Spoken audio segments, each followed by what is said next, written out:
این مطلب توسط فروشگاه اینترنتی سنتروود آماده شده است.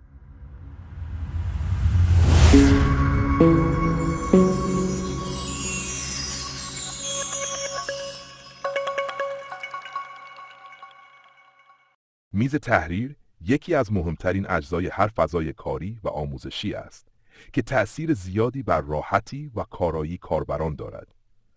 با توجه به نیازها و فضایی که افراد در آن قرار دارند، انتخاب میز تحریر مناسب اهمیت زیادی دارد.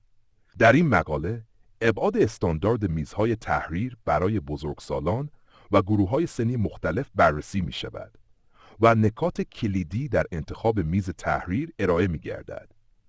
برای بزرگسالان، میز تحریر به دلیل استفاده‌های مختلفی که دارد، باید با توجه به نیازهای فردی طراحی و انتخاب شود. ابعاد میز تحریر استاندارد برای بزرگسالان معمولاً 150 سانتی متر طول دارد.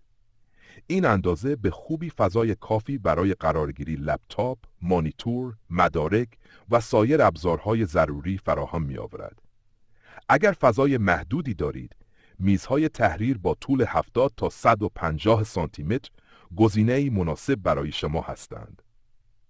این میزها در صورت نیاز به راحتی قابل سفارشی سازی بوده و می توان آنها را بر اساس نیازهای خاص مانند ذخیره‌سازی بیشتر یا فضای اضافی برای قرارگیری وسایل جانبی طراحی کرد.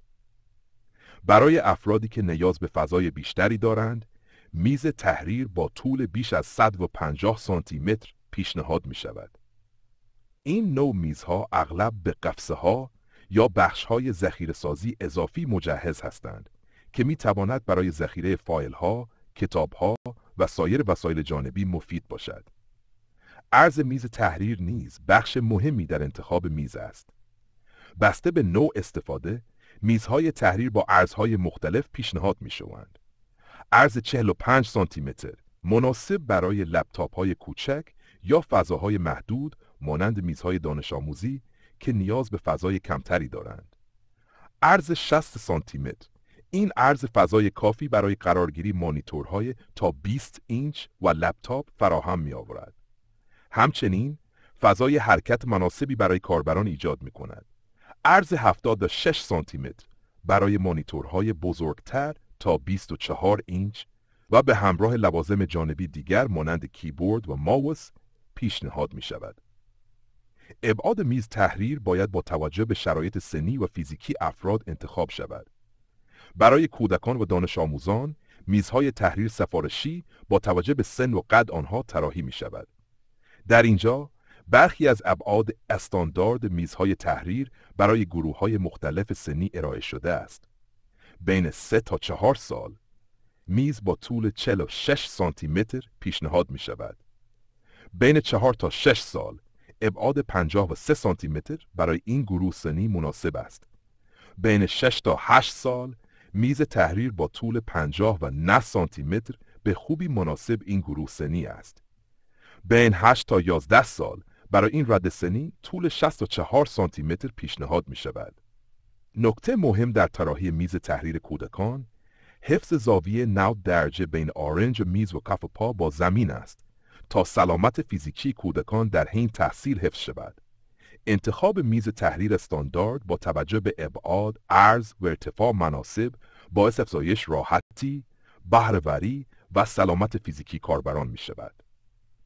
همچنین میز تحریر سفارشی برای افراد با نیازهای خاص به فضای بیشتر یا امکانات ذخیره‌سازی اضافی طراحی می شود تا بهترین تجربه کاربری را فراهم کند. امیدواریم با اطلاعات فوق بتوانید میز تحریر مناسب خود را انتخاب کرده و از آن در فضای کار یا مطالعه استفاده کنید. سنتروود پس از دیجیکالا، تروب و با سلام بزرگترین فروشگاه اینترنتی جاکفشی در ایران است.